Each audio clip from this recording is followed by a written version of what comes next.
বিষয়টা হচ্ছে রক্তেশ্বরী চড়ার কাছে একটি ডুবন্ত ট্রলার প্রথমে দেখতে পাওয়া যায় এবং সেই ট্রলারটি উদ্ধার হয়। সেখান থেকে ইতিমধ্যে জনের দেহ উদ্ধার হয়েছে।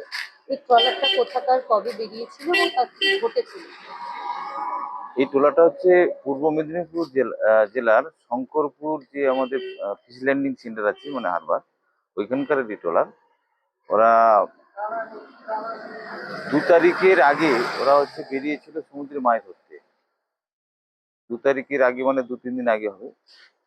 তো আমাদের 2 তারিখ থেকে 7 তারিখ পর্যন্ত ওয়েদার ওয়ার্নিং ছিল, নিষেধাজ্ঞা ছিল, সমুদ্রে মাছ ধরতে যেতে পারবে না। সমস্ত ট্রলারগুলো চলে এসছে 2 তারিখে। ওই ট্রলারটা পিছনে থেকে যায়। ওদের সব যারা ট্রলার ছিল মাঝি, তাদের সঙ্গে কথা হয়েছে, ওরা পিছনে আছে। কিন্তু ও কিছুক্ষণ পরে কোনো যান্ত্রিক গোলযোগ হোক যাই হোক, ওনার সঙ্গে আর যোগাযোগ করা যায়নি। উনি বলতে গেলেই হারিয়ে বিচ্ছিন্ন হয়ে গেছে। তারপর থেকে ও নিখোঁজ ছিল। তো অনেক চেষ্টা করে আমরা, যখন ওয়েদার ওয়ার্নিংটা কেটে যায়, তারপরে আমরা ওয়্যারলেস করে যখন জানতে পারি যে একটা ট্রলার ডুবে আছে টপকেশ্বরী চড়ার কাছে, তখন ওকে ওখানে লোকেট করা হয়, প্রশাসনকে জানানো হয়। আমাদের অ্যাসোসিয়েশনের কিছু ট্রলার এবং পুলিশ প্রশাসন, বন দপ্তর, ওনাদের সহযোগিতায় রক্তেশ্বরী চড়ার কাছ থেকে বডিটাকে সীতারামপুর জেটি ঘাটে আনা হয়েছে। এনে ওখানে দেখা গেছে তল্লাশি চালিয়ে 9টা বডি পাওয়া গেছে। এখনো সার্চিং চলছে, তবে আর কিছুক্ষণের মধ্যে এটা পরিষ্কার হয়ে যাবে 9-এর আর অধিক হলো কিনা। ট্রলারে তো 15 জন ছিল। মোট 15 জন ছিল। তো আমাদের আশঙ্কা সবাই হচ্ছে মানে এর মধ্যে যারা বাকি ছিল মনে হচ্ছে হয়তো অন্যদিকে ছিটকে বেরিয়ে চলে গেছে, তাদেরকে আর খুঁজে পাওয়া যাচ্ছে না। বাকিদের খোঁজে কি তল্লাশি জারি থাকবে? বাকিদের খোঁজে আমাদের যেমন অ্যাসোসিয়েশনের ট্রলারগুলোকে বলা আছে যাতে হচ্ছে সমুদ্রে সব খোঁজাখুঁজি করে, এবং কোস্টগার্ডও তো তাদের ডোনিয়ারও দেখেছি কালকেরও ওরা সার্চ অপারেশনে নেমেছে। পরিবারকে কি খবর দেওয়া হয়েছে? পরিবার উড়িষ্যার 3 জন আছে এবং আমাদের পূর্ব মেদিনীপুরের সবাই আছে।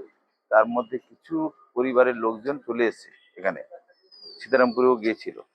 তো ওদের সব ডেড বডিগুলোকে সমস্ত পরিবারের লোকজন এলে ওদের আইডেন্টিফাই করে তারপরে যাদের যাদের বাড়ির লোক তাদের হাতে তুলে দেওয়া হবে ডেড বডি। তার আগে কি পোস্টমর্টম হবে?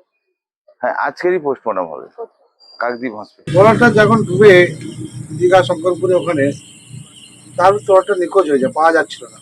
আমার কাছে খবর এসেছিল, আমি সঙ্গে সঙ্গে এখানে আমাদের সুন্দরবনের প্রশাসন দপ্তরকে জানাই, এসডিও সাহেবকে জানাই, বিডিওকে জানাই এবং বন দপ্তরের রেঞ্জারকেও জানাই, পুলিশ সুপারকেও জানিয়েছিলাম। এরা জানার পরে ওনাদের তত্ত্বাবধানে ট্রলারটি খোঁজ পাওয়া যায়। পাথরপট্টি বা গোবর্ধনপুর সমুদ্রের মাঝখানে ওইদিকে ট্রলারটা পাওয়া যায়। তারপরে সেই ট্রলারটাকে আজকে কিছুক্ষণ আগে ট্রলারটা ওখানে পুলিশ সুপার অলরেডি পৌঁছে গেছেন আমাদের ওখানে, সুবর্ণরাম পুলিশ।